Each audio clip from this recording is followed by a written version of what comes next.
Hi, I'm Cinnamon Cooney, your art Sherpa, and today I want to show you how to do this awesome forest background with Bokeh bubbles. This is really easy, great for beginners.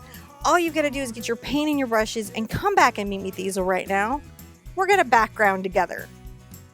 So let's look at the materials for this amazing and easy painting. I've got a 9x12 canvas board. This is pre-gessoed and I don't need to do another thing to it. Over here I have my acrylic paint. I have my titanium white, cad yellow medium, phthalo green, phthalo blue, and I have in the center here acrylic glazing liquid gloss. These are the colors that we're going to use to make our fabulous misted forest effect. I have here a number 6 Stencil Mini. I really love these. They're just really wonderful. This has natural bristles. I like to get it a little bit damp by just taking the edge of the bristles just barely into the water, dragging off any extra water, and I'll even go a little bit the next step to kind of scumble it off onto the towel there. I have an assortment of round Pounce sponges. I'm going to be using the smaller ones to make the neat bokeh effect for this fabulous background. You can use this for anything, even though I'm using this for Baby Groot. I'm going to take my stencil brush and I'm going to come over to my yellow acrylic and I'm going to pull it out a little bit. I'm going to just kind of swirly, scumbly it around. It's super fun. And I'm going to get a smidge, a scotch. Look how little it takes. Just sneak into it. Sneak into your paint. See how little I have there and bring this over. This is going to be the bright keyhole center to the painting. So I've got that on the brush. That's how it looks when it's on. And I'm going to come and I'm going to start taking little circular motions right here in the center. And this is going to create that incredible portrait lighting almost. You could use this when you're doing forests. This is so luminous, it almost glows. And I really, really, really like it. And while I'm going to show you how to do Baby Groot on this background, feel free to use this for any of your other painting projects because it's just good for a lot of things. Can you see how I'm not pressing in hard like this? Look, I'm not doing that. Look what that does. I'm lightly in a circular motion dusting around my canvas in the center. See how I'm doing that? I'm not pressing in hard. I'm just lightly dusting around. Super fun to do. Just dusting around. Now, I'm going to come here to my green, pulling out a little of my yellow and going in and making a darker color. Right, this is darker. I might even grab some of my glazing medium this time. All right, there we go. And I'm going to start just blending these two edges together, creating that dramatic focal point. And take this all the way out to the edge.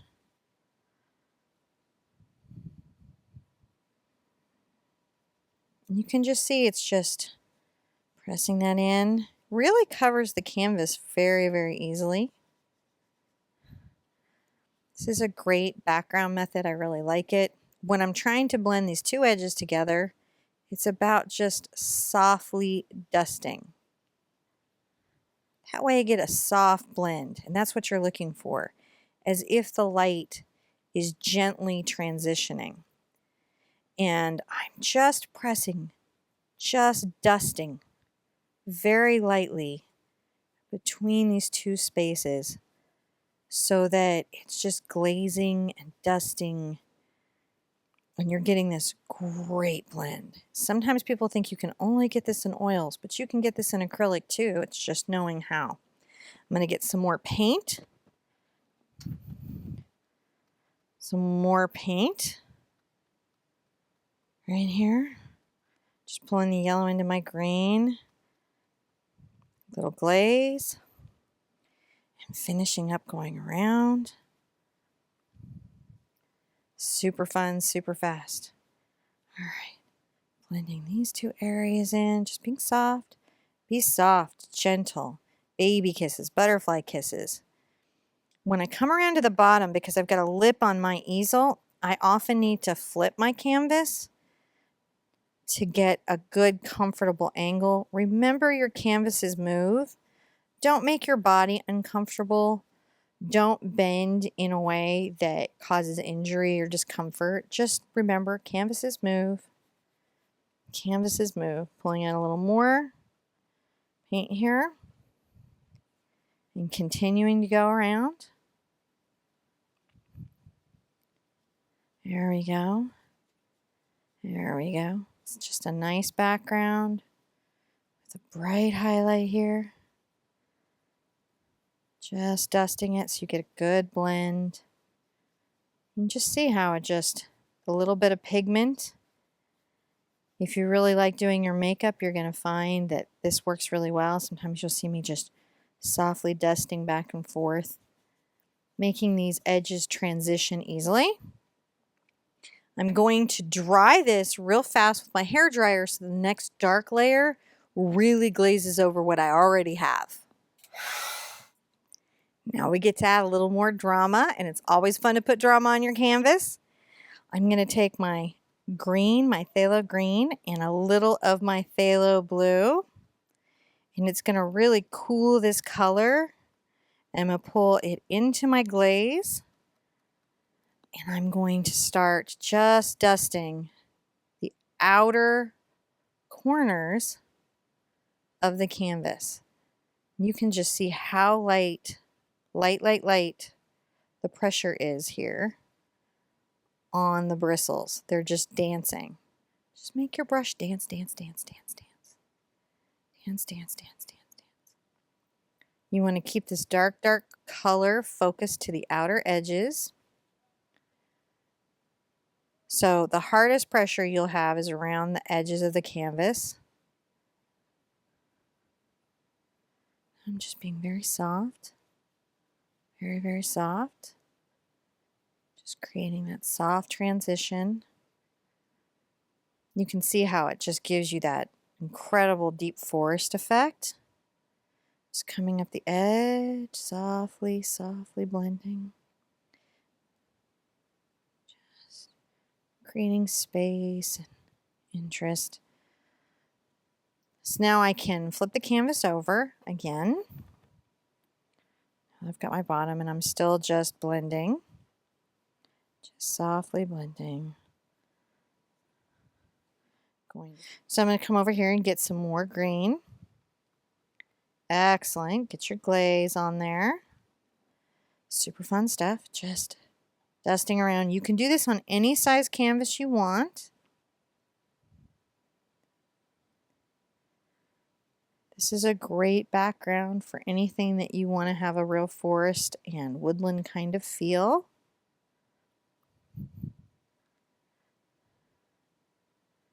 Fun to do. Just fun to do, easy to do. Just dusting. Just dusting. You've got this. You've just, right there on the edge, you can see it's not really pulling very deep into the brush. And when you have it where you like it, it's good to rinse these out. I want to point out that I don't like to really get them any bit above the ferrule on this particular type of brush. I like to just keep the bristles. And I'll make sure that I wash that out in my sink very carefully and put it on its side to dry. Now let's add our bokeh effect. All right, so I like to use my bokeh. I've got 3 sizes here of these pouncing sponges. These are just round sponges for doing pouncing, daubing, stenciling effects. And I try to size them to my canvas. So I'm going to use my 2 smaller sizes. And I'm going to come into my yellow. And you can see that I pull from the edge of my sponge and pull out and then swirl around.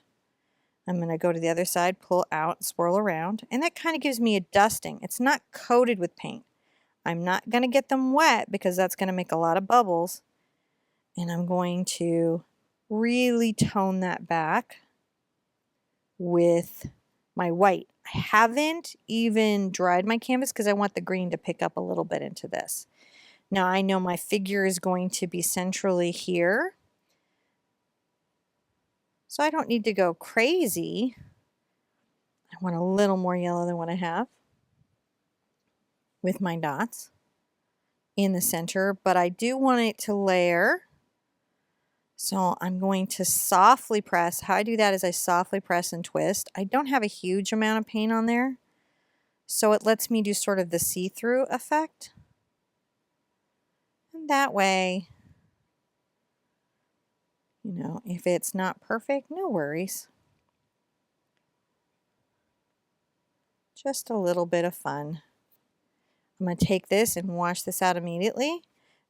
Grab my smaller bokeh, get my yellow right here, just a dusting of the white.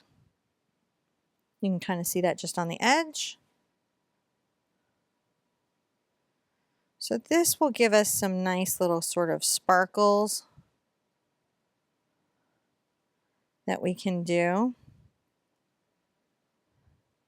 They can feel like bubbles, they can feel like light flares. You're just trying to say that there's this illuminated effect. And remember, you can even always go back and layer. Like if I want to put a small dot that's more focal in front of some of these big dots to break up their line. That was a lot of fun and I enjoyed spending time with you. I hope you enjoyed this background. I hope you'll join me to paint Baby Groot. Be good to yourselves, be good to each other, and I want to see you at the easel really soon. Bye-bye!